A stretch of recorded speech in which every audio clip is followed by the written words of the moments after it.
जब हम प्रणाम करते हैं तो फिर हमारे यहाँ पे सारी मिट्टी लग जाती है, उसके बाद फिर हम उठ के झाड़ते हैं, वो अपराध है। श्री रूप गोस्वामी ने लिखा 500 वर्ष पूर्व भक्ति रसामृत सिंधु में। तो क्या हम गणेश जी की पूजा करते हैं? नहीं करते। ऐसे करते हैं 12,000 के मेटल के डीटीज ले आते हैं राधा कृष्ण को और अभिषेक कर देंगे और जन्माष्टमी अच्छी तरह से हो जाएगी। तो फिर आपने डीटीज को पैक करके रख दिया, चलो भाई हरे कृष्ण प्रभु जी भगवान के समक्ष खड़े हैं और वहीं पे घूमते रहे, जय हो जय हो जय हो। आपको लगे परिक्रमा हो गई। ये डीटीज हमने ऐसी रखी है स्पेयर, ताकि कोई भी आके अभिषेक कर ले। पकड़े के 2 डिवोटीज घूमते रहते हैं डीटीज के सामने और एक डिवोटी जाके 5-6 डिवोटीज के ऊपर जाके गिरता धार।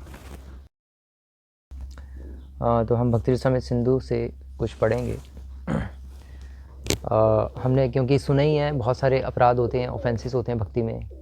कुछ अपराध वैष्णव अपराध कहलाते हैं, कुछ धाम अपराध कहलाते हैं, कुछ नाम अपराध कहलाते हैं, कुछ सेवा अपराध कहलाते हैं और कुछ जन अपराध कहलाते हैं। 5 प्रकार के अपराध तो होते ही हैं, जिसमें से मुख्य रूप से वैष्णव अपराध और नाम अपराध और सेवा अपराध जो हम चर्चा करते हैं, और धाम अपराध भी है ही, अगर हम धाम में जाके धाम के बारे में उल्टा सीधा सोचें। तो मैं कुछ आज सेवा अपराधों के बारे में चर्चा करूंगा, क्योंकि भक्ति रसामृत सिंधु के अध्याय 8 में श्री प्रभुपाद जी वर्जनीय अपराध की सूची दे रहे हैं, जिसमें लिख रहे हैं कि वैदिक साहित्य में भगवान की सेवा से संबंधित निम्नलिखित 32 अपराधों की सूची मिलती है। 32 सेवा अपराध हैं जो श्री प्रभुपाद जी मेंशन कर रहे हैं,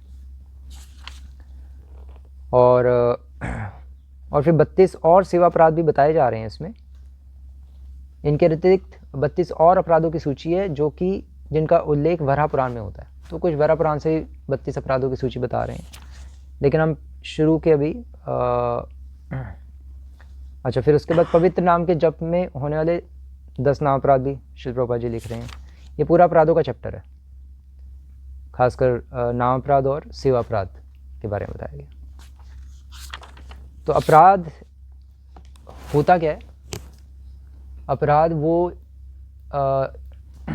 वो क्रिया है जिससे भगवान को दुख पहुंचता है। मतलब एक वर्ड होता है ना, आराधना। नूनम आराध्य तो विष्णु, भागवतों में भी आ ही रहा है, जो श्रीमती राधा रानी का नाम आ रहा है, जिसमें श्रीमती राधा रानी को गुप्त रूप से सुखदेव गोस्वामी ने बोला है। तो वहाँ पर आराधना वर्ड आ रहा है श्रीमती राधा रानी के लिए। आराधना से ही राधा वर्ड आ रहा है, जो हमेशा कृष्ण की आराधना में लगी रहती है। आराध्यो भगवान व्रजेश तन्यस तद्धाम वृंदावनम। अगर कोई आराधना के योग्य है तो वो भगवान व्रजेश तन्यस भगवान कृष्ण है, और साथ ही साथ उनका धाम वृंदावन धाम है। तो और अपराध क्या है? जब श्रीमती राधा रानी को हमने अप्रसन्न कर दिया। अपराध जैसे कहते हैं ना, अप सिद्धांत। एक तो सिद्धांत, राइट प्रिंसिपल क्या है, एक हो गया अप सिद्धांत कि रॉन्ग सिद्धांत क्या है। तो ऐसे एक हो गया आराधना, एक हो गया अपराध। अपराधना क्या है, यूँ समझ लो, वो हमने भगवान की आराधना में अड़चना डाल दी। तो जब हम भगवान की आराधना में, किसी की आराधना में अड़चना डाल दें, खुद भी अपनी साधना सही से ना करके अड़चना डाल दें भगवान की प्रसन्नता में, तो उसको कहते हैं अपराध। मतलब एक होता है पाप, एक होता है अपराध। पाप मतलब किसी को दुख देना या गलत काम करना, लेकिन अपराध होता है जब हम ऐसा कोई कार्य करते हैं जिससे भगवान को सीधा दुख पहुंचे। पाप से तो किसी जीवात्मा को दुख पहुंचेगा, या हम नरक जाएंगे, या हमें दुख मिलेगा। अपराध से भगवान को दुख पहुंचता है। इसलिए अपराध करने से एक भक्त हमेशा भयभीत रहता है, उसको डर लगता है कि कहीं अपराध ना हो जाए। सेवा अपराध, नाम अपराध, जो भी अपराध मैंने बताए। तो इसलिए अपराधों की सूची हमें पता होगी तो फिर हम अलर्ट होकर अपराधों से बच के चलेंगे।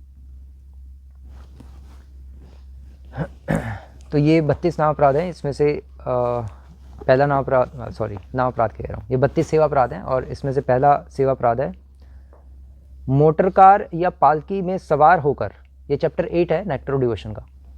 मोटर कार या पालकी में सवार होकर या जूता पहनकर अर्चा विग्रह के मंदिर में प्रविष्ट नहीं होना चाहिए। मतलब कहने का अर्थ है कि जूता पहन के तो जाना चाहिए ही नहीं मंदिर में, ये तो क्लियर ही है हमें। लेकिन तब भी क्यों लिखा हुआ है? क्योंकि लोग बहुत साइको होते हैं, कुछ पता नहीं होता किसी का, एटलीस्ट भारत के बाहर। इसलिए प्रभुपाद को सब कुछ लिखना पड़ा ना। तो लेकिन यहाँ पर लिखा है कि पालकी में या मोटर कार में भी नहीं जाना चाहिए, लेकिन मोटर कार में तो हम जाते ही मंदिरों में, जिसका गाड़ी होगी घर में वो गाड़ी में तो जाएगा। तो फिर इसका एग्जैक्टली अर्थ क्या हुआ? इसका अर्थ सिंपल है कि मोटर कार या पालकी में सवार होकर, क्योंकि पहले ज़माने में लोग पालकी में जाते थे ना, जो अच्छे जो रिच होते थे लैंडलॉर्ड्स वगैरह या राजा महाराजा लोग, या आजकल गाड़ी में आते हैं। तो लिखा है कि मोटर कार या पालकी में सवार होकर अर्चा विग्रह के मंदिर में प्रवेश नहीं होना चाहिए। अर्चा विग्रह के मंदिर में मतलब ये अर्चा विग्रह का मंदिर है, ये कक्ष जो है जहाँ पे डीटीज इंस्टॉल्ड होती हैं। बाहर तो आ सकते हो गाड़ी में, लेकिन या बाहर तक तो आ सकते हो आप। अगर कोई मान लो कोई जैसे उड़ीसा में राजा होते हैं ना अभी भी रथ यात्रा में जो आते हैं, तो वो आते हैं हम्बल वे में, बहुत चल के आते हैं और फिर आके झाड़ू मारते हैं। तो वो एक हम्बल एटीट्यूड होता है भगवान को दिखाने का कि हम आपके सामने कुछ भी नहीं है। तो ऐसे ही अगर मान लो कोई राजा यहाँ पे भी आए तो वो पालकी में सीधा यहाँ तक नहीं आ सकता इस हॉल में, क्योंकि यहाँ पर भगवान विराजमान है। अगर उसको आना पालकी में तो वो बाहर जहाँ पे गाड़ियाँ खड़ी होती हैं वहीं पे उतर के आएगा और गाड़ी भी वहीं के रुक के आएगी। या अगर यहाँ पे अगर गाड़ी के अंदर आने का रास्ता हो तो ये नहीं कि गाड़ी पूरी यहाँ तक ले आए और फिर यहाँ से उतर के अंदर आए, वो गलत है। क्योंकि हम अनंत ब्रह्मांडों के जो स्वामी हैं, आध्यात्मिक जगत और भौतिक जगत दोनों के जो स्वामी हैं, उनसे मिलने जा रहे हैं और उनके सामने हम बन ठन के और अपनी हैसियत मतलब अपना क्या कहते हैं उसको, अपना ऑपुलेंस दिखाते हुए हम उनके सामने जाएंगे, वो तो अपराध है। वो राजा है और राजा के सामने हम दिखा रहे हैं मैं भी राजा हूँ, मैं भी आपके सामने पालकी में उतर रहा हूँ वो सब फनी है। तो इसलिए ये जो पॉइंट है ये खासकर जहाँ पे बिल्कुल अंदर डीटीज होती हैं वहाँ के लिए कहा गया है। इसमें कई डिवोटीज कंफ्यूज होते हैं, प्रभु जी ऐसे कैसे, गाड़ी में तो हम जाते ही मंदिर, उसका मतलब ये होता है।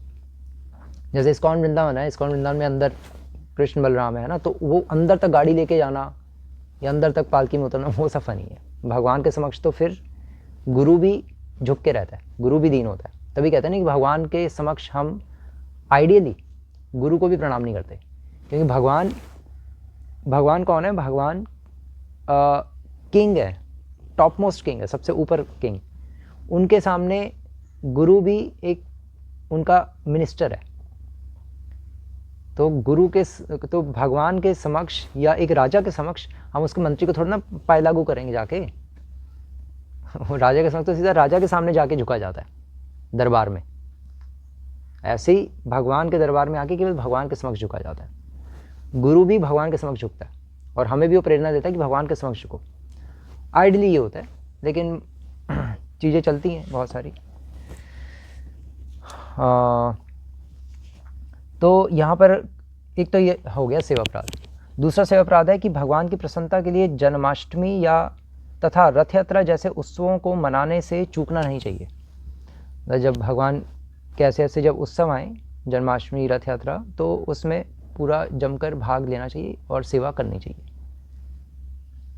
अब वो सिचुएशंस ऊपर नीचे भी होती हैं, क्योंकि मान लीजिए अगर जन्माष्टमी फेस्टिवल है कहीं पे और सभी चले गए वहाँ पे मनाने फेस्टिवल और पीछे मंदिर खाली है और मंदिर में चोरी होगी तो वही प्रॉब्लम हो जाएगी। तो वो कुछ एक को तो रुकना पड़ेगा पीछे। लेकिन मुख्य रूप से पॉइंट कहा जा रहा है कि जन्माष्टमी मनाने से चूकना नहीं चाहिए। घर में भी जन्माष्टमी आदमी मना सकता है अगर वो जाने में असमर्थ है। मान लो अगर वो बीमार है, बहुत जा ही नहीं सकता उस दिन जन्माष्टमी के दिन मंदिर, तो कैसे जन्माष्टमी मनाएगा? वो कृष्ण का जन्म अपने हृदय में ही करवा सकता है अगर वो सही से भक्ति करेगा। उस दिन अपना अच्छी तरह से भागवतम पढ़े, पूरा दिन ऐसे व्यतीत करे। मोस्टली डिवोटीज तो निर्जला रखते हैं, प्रभुपाद के टाइम पे भी रखते थे, प्रभुपाद ही रखवाते थे निर्जला पकड़ के। तो कई ऐसे रखते हैं, कई अपना निर्जला भी करते हैं और सेवा भी करते हैं, कई सेवा ज़्यादा करते हैं तो निर्जला रख नहीं पाते, वो पॉइंट अलग है चलो। और फिर भागवतम पढ़ते हैं, दशम स्कंद, चैंटिंग ज़्यादा करते हैं।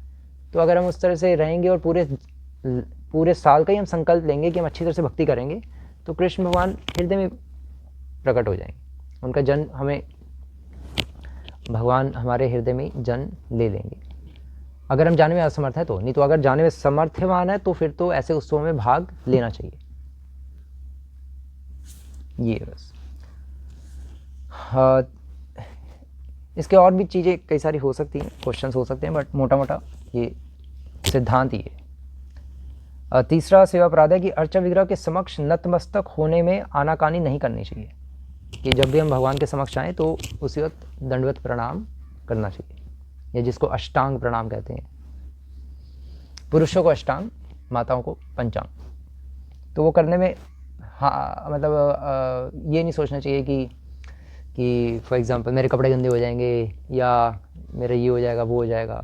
अगर बीमार है तो अलग पॉइंट है, बीमारी में कभी कभी आदमी पूरा लेट भी नहीं पाता, बट ज़्यादा सोचना नहीं चाहिए, उसी वक्त साक्षात प्रणाम करना चाहिए।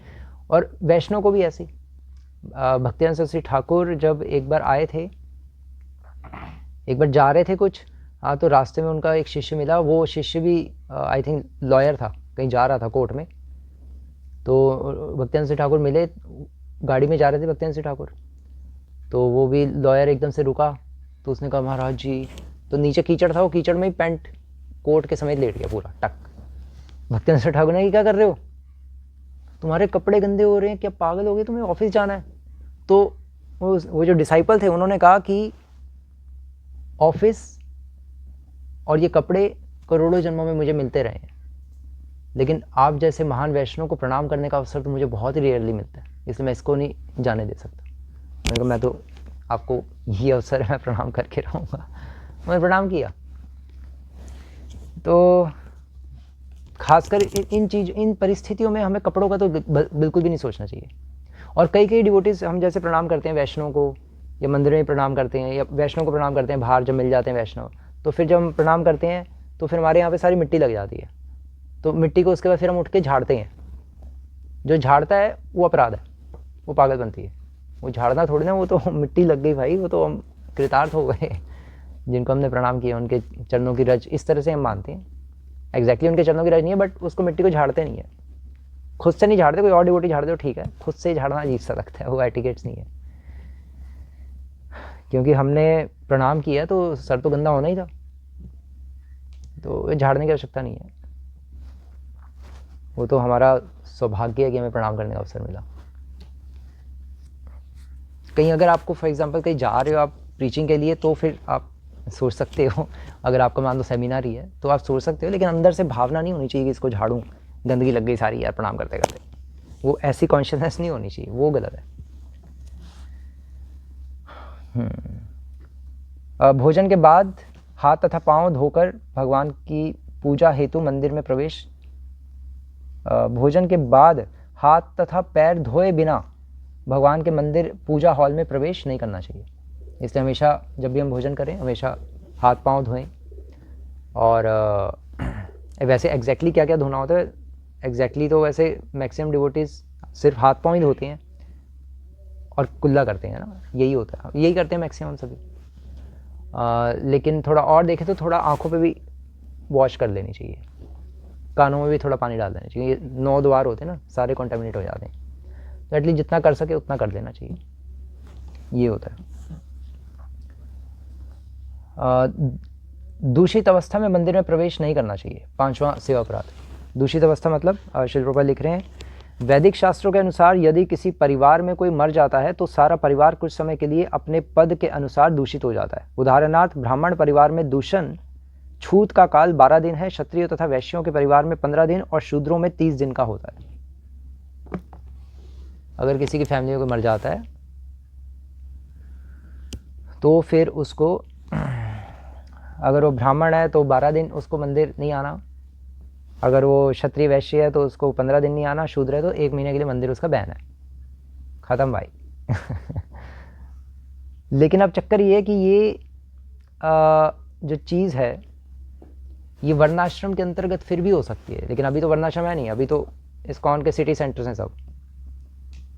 और वैष्णव के लिए एक्चुअली होता भी नहीं है। अब ये उस टाइम पे श्रील प्रभुपाद ने लिखा, या श्रील रूप गोस्वामी ने लिखा 500 वर्ष पूर्व भक्ति रसामृत सिंधु में।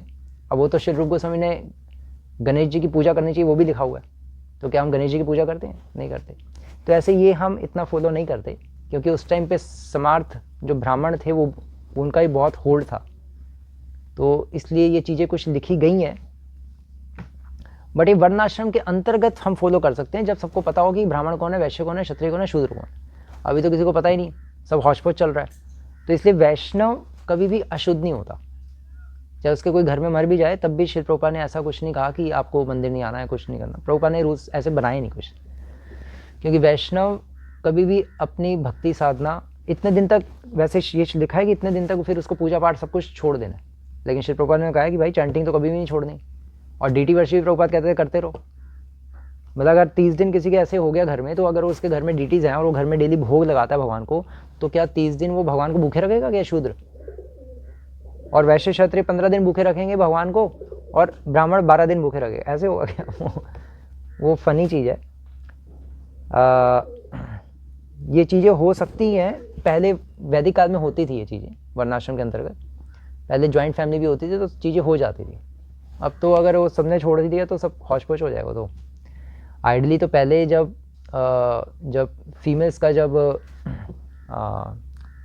अपवित्र अशुद्ध अवस्था जब होती है तो उस टाइम पे आइडियली फीमेल्स को भी कुकिंग नहीं करनी चाहिए, लेकिन आजकल तो सब करते हैं कुछ, क्योंकि घर में जॉइंट फैमिली आई नहीं, बच्चे को स्कूल भी भेजना है, हस्बैंड को ऑफिस भी भेजना है, भगवान को भोग भी लगाना, भगवान भी भूखे बैठे हैं तो सब चलता है भाई आज के ज़माने में। ये वर्णाश्रम है ही नहीं है, हौच पौच हो जाएगा। अगर ये सब कुछ स्ट्रिक्टली फॉलो करने लग पड़ेंगे तो कन्फ्यूजन ही हो जाएगी।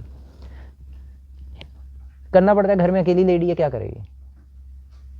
इसलिए घर में डीटीज रखना इतनी सरलता से जो अच्छे गुरु होते हैं वो अलाउ नहीं करते।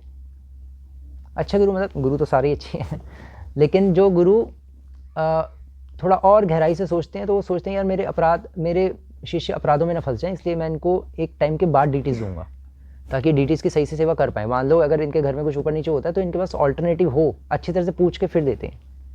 ऑल्टरनेटिव नहीं है भाई, फिर तो सेवा अपराध हो जाएगा, डीटीज के प्रति अपराध लग जाएगा। डीटीज मतलब प्रतिमा ना ही तुम ही साक्षात ब्रजेंद्र नंदन, डीटीज मतलब साक्षात भगवान ही है घर में, जिनके घर में डीटीज इंस्टॉल्ड हैं। इसलिए इतनी आसानी से डीटीज हम रख तो लेते हैं काफ़ी डिवोटीज इस्कॉन के भी, लेकिन वो डीटीज हो सकता है हमारे गुरु महाराज ने परमिशन दी हो कि रख लो बेटा, कोई प्रॉब्लम नहीं है, लेकिन गुरु महाराज ने परमिशन दी होती है, लेकिन अगर हम सेवा सही से नहीं कर पाएंगे तो अपराध हमें लगेगा, फिर हम ना चले आएंगे।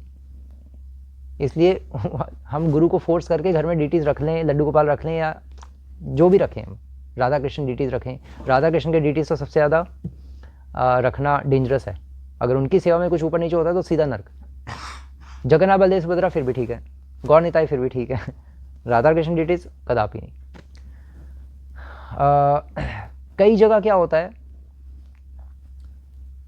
फेस्टिवल्स के दौरान, जन्माष्टमी में या गौर पूर्णिमा में, टेम्पल्स में क्या होता है, कई टेम्पल्स में मतलब या कई छोटे सेंटर्स में, कई छोटे सेंटर्स जो होते हैं, टेम्पल्स में तो चलो बड़ी बड़ी मेन डीटीज़ होती हैं तो उनकी जो फेस्टिवल डीटीज़ भी होती हैं उनका अभिषेक होता है।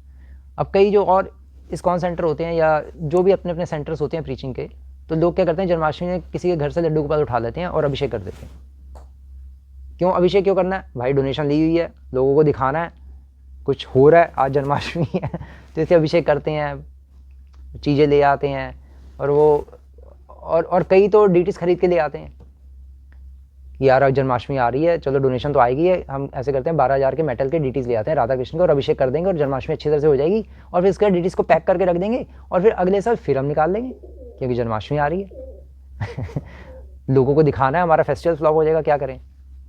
ऐसे कई सेंटर्स में होती हैं चीज़ें, बट ये बिल्कुल गलत है, क्योंकि एक बार आपने अगर डीटीज का अभिषेक कर दिया तो वो ऑलमोस्ट प्राण प्रतिष्ठा हो गई डीटीज की, और फिर आप उन डीटीज को उसमें प्राण आ गए और फिर आपने डीटीज को पैक करके रख दिया, चलो भाई अलमारी के अंदर, अगले साल बुलाएंगे आपको राधा कृष्ण, जाके लीला करो गोलोक में, अभी हमारे पास टाइम नहीं है, आपकी सेवा करनी बहुत डिफिकल्ट है, शास्त्रों में सुना था। एवरी जन्माष्टमी जरूर निकाल लेंगे आपको, क्योंकि डोनर्स भी आए होते हैं, बहुत सारे लोग आए होते हैं, तो प्रॉब्लम हो सकती है, लेकिन वो सब पागलपंती है। और फिर कई तो अभिषेक करवाते हैं, सबसे ही करवा देते हैं, चाहे कोई स्त्री हो पुरुष हो, चाहे कोई चैंटिंग करता हो ना करता हो, सबको चढ़ा के स्टेज पे अभिषेक करवा देते हैं, पूरी कॉमेडी, ऐसे होता है बहुत जगह। तो ये पागलपंती की पराकाष्ठा है, ये तो ऑफेंसेस का घर है। प्रीचिंग के नाम पे भगवान को टोपी बना रहे हैं और अपने आप को ही अंततः टोपी पहना रहे हैं, ये पागलपंती होती है। तो ये सब करना गलत ही है, क्योंकि लोगों ने जो आके ऐसे स्टेज पे चढ़े जाते हैं, दीक्षित भी नहीं होते उनसे भी करवा देते हैं अभिषेक। तो वो फिर उनसे कई मंदिरों में पूछो कि आपने ऐसे क्यों करवा दिया, तो वो कहते हैं ये डीटीज हमने ऐसे ही रखी है स्पेयर, ताकि कोई भी आके अभिषेक कर ले। भाई ये क्या है, ये तो टोपी पहना रहे हो क्या लोगों को? स्पेयर रखी है उन लोगों के लिए जो दीक्षित नहीं है, और ये वाली मेन डीटीज हैं जो दीक्षित है वो करते हैं। ये हो क्या रहा है भाई, ये दुकान चल रही है क्या? ये तो पंडों वाला काम हो गया फिर। तो ये सब इनडाइजेस्टिबल चीज़ें हैं। ये कुछ चंद पैसों के लिए या लोगों को दिखाने के लिए। हमारे जीवन का लक्ष्य भगवान को प्रसन्न करना है, लोगों को प्रसन्न करना नहीं है। हम ये भूल जाते हैं और इसलिए फिर हम मैनेजमेंट में घुस के ऐसे टोटके करने लग पड़ते हैं। कई क्या करते हैं, कई फेस्टिवल्स के दौरान, अब चलो पॉइंट चला गया, तो कई फेस्टिवल्स के दौरान बड़े बड़े लोगों को बुलाते हैं, पॉलिटिशियंस को बुलाते हैं और उनके हाथ से भी अभिषेक करा देते हैं, या उन पॉलिटिशियंस को बुला के उनको रिस्पेक्ट भी देते हैं, सब कुछ है ना, वीआईपी सब वो चीज़। अब वो कितना करना जरूरी है कितना नहीं मुझे पता नहीं, बट ये है कि अगर कोई अच्छा है तो चलो उसको बुलाया जा सकता है, लेकिन ऐसे मंत्रियों को बुलाने का फ़ायदा क्या है जो मंत्री अपने प्रदेश में गो हत्या ही नहीं रुकवा रहा है ना, उसने काउ स्लॉटिंग रुकवाई नहीं, तो ऐसे बंदे को हम सपोर्ट करेंगे, हम भी फिर काउ स्लॉटिंग के सहभागी बन जाएंगे। हम उसको क्यों हार बनाएं? उल्टा वो आए तो कोई भी प्रॉब्लम नहीं। ऐसे अगर मंत्री या एमएलए या जो भी आते हैं प्रोग्राम से, हमारे बड़े बड़े प्रोग्राम से, तो आए, कोई प्रॉब्लम नहीं है, उनका आदर सत्कार है, ठीक है, उनको हम वीआईपी सीट पे भी बिठा सकते हैं, कोई प्रॉब्लम नहीं है। लेकिन हम उनको हार नहीं बनाएंगे, वो हार बनाएंगे हमारे गुरु जी को और हमारे भगवान को प्रणाम करके जाएंगे। जैसे और लोग आ रहे हैं, बस अगर आप वीआईपी हो तो आप हार पहनाइए हमारे गुरु जी को। आप क्या चाहते हो कि गुरु जी हमें आपको हार पहनाए क्योंकि आप भक्ति नहीं करते इसलिए? तो ये पागलपंथी बहुत सेंटर्स में चलती है, बट इनडाइजेस्टिबल तो चीज़ें हैं। आना है, आइए, आप बहुत मोस्ट वेलकम है।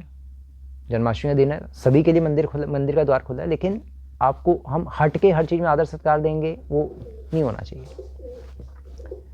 दे सकते हैं अगर आप हमारे मंदिर के लिए कुछ बड़ी हेल्प करो, हमें लैंड दिलवाओ, तब तो देंगे। इसका मतलब आप सेवा कुछ करना चाहते हो भगवान के लिए सेवा करना चाहते हो, तब हम आपको गले में हाथ डालेंगे। आप सेवा नहीं कुछ करना चाहते तो हम क्यों आपकी रिस्पेक्ट करें?